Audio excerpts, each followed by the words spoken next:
IAS officer Durga ಶಕ್ತಿ ನಾಗ್ಪಾಲ್. ಈ ಮಹಿಳೆ IAS ಆಫೀಸರ್ಗೆ legal sign ಮೈನಿಂಗ್ನ ನಿಲ್ಲಿಸಿದ್ದಕ್ಕೆ ಬಹುಮಾನವಾಗಿ transfer ಕೊಡ್ತಾರೆ. ಐಎಎಸ್ ಆಫೀಸರ್ ದುರ್ಗಾ ಶಕ್ತಿ ನಾಗ್ಪಾಲ್ 2012ರಲ್ಲಿ ಇವರಿಗೆ SDM ನೋಯ್ಡಾಗೆ ಪೋಸ್ಟಿಂಗ್ ಆಗುತ್ತೆ. ದುರ್ಗಾ ಶಕ್ತಿ ನಾಗ್ಪಾಲ್ ಅವರಿಗೆ ರೈತರಿಂದ ಒಂದು ಕಂಪ್ಲೇಂಟ್ ಬರುತ್ತೆ, ಮಧ್ಯರಾತ್ರಿ ಯಮುನಾ ನದಿ ಬಳಿ ಇಲ್ಲಿಗಲ್ ಸ್ಯಾಂಡ್ ಮೈನಿಂಗ್ ಆಗ್ತಿದೆ ಅಂತ.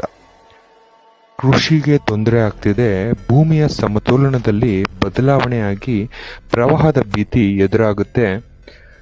ಮರಳು ಮಾಫಿಯಾ ಮಾಡ್ತಾ ಇದ್ದವರು ಇಲ್ಲಿಗಲ್ ಮೈನರ್ಸ್ ಹಾಗೂ ಅಲ್ಲೇ ಇದ್ದಂತಹ ಲೋಕಲ್ ಗೂಂಡಾಗಳಾಗಿರ್ತಾರೆ. ಇವರ ಸುತ್ತಮುತ್ತ ಇದ್ದ ಜನ ಇವ್ರನ್ನ ನೋಡಿ ಎದುರ್ಕೊಳ್ತಾ ಇದ್ರು ಹಾಗೂ ಅಲ್ಲೇ ಸುತ್ತಮುತ್ತ ಇದ್ದ ಜನಗಳೇ ಈ ಗೂಂಡಾಗಳು ಕೊಲೆ ದರೋಡೆ ಮಾಡ್ತಾ ಇದ್ರು. ಇದನ್ನ IAS ನಾಗ್ಪಾಲ್ ಅವರಿಗೆ ಗಮನಕ್ಕೆ ತಂದ ಮೇಲೆ ಇದನ್ನ ತಿಳಿದ IAS ದುರ್ಗಾ ನಾಗ್ಪಾಲ್ ರಾತ್ರಿ ರೈಡ್ ಮಾಡಲಿಕ್ಕೆ ಶುರು ಮಾಡ್ತಾರೆ. ಇದರಿಂದ ಮೈನಿಂಗ್ ನಡೆಸ್ತಾ ಇದ್ದ 90 ಜನರನ್ನ ಅರೆಸ್ಟ್ ಮಾಡ್ತಾರೆ ಹಾಗೂ 150 ಕೋಟಿಯ ಸರ್ಕಾರಕ್ಕೆ ಸೇರಿದ ಆಸ್ತಿಯನ್ನ ರಕ್ಷಿಸ್ತಾರೆ. ಈ ಕೆಲಸ ಮಾಡಿದ್ದಕ್ಕೆ ಇವರಿಗೆ ಸಸ್ಪೆನ್ಷನ್ ಸಿಗುತ್ತೆ ಹಾಗೂ ಅದೇ ಗೂಂಡಾಗಳಿಂದ IAS ಆಫೀಸರ್ಗೆ ಧಮಕಿ ಕೂಡ ಸಿಗುತ್ತೆ.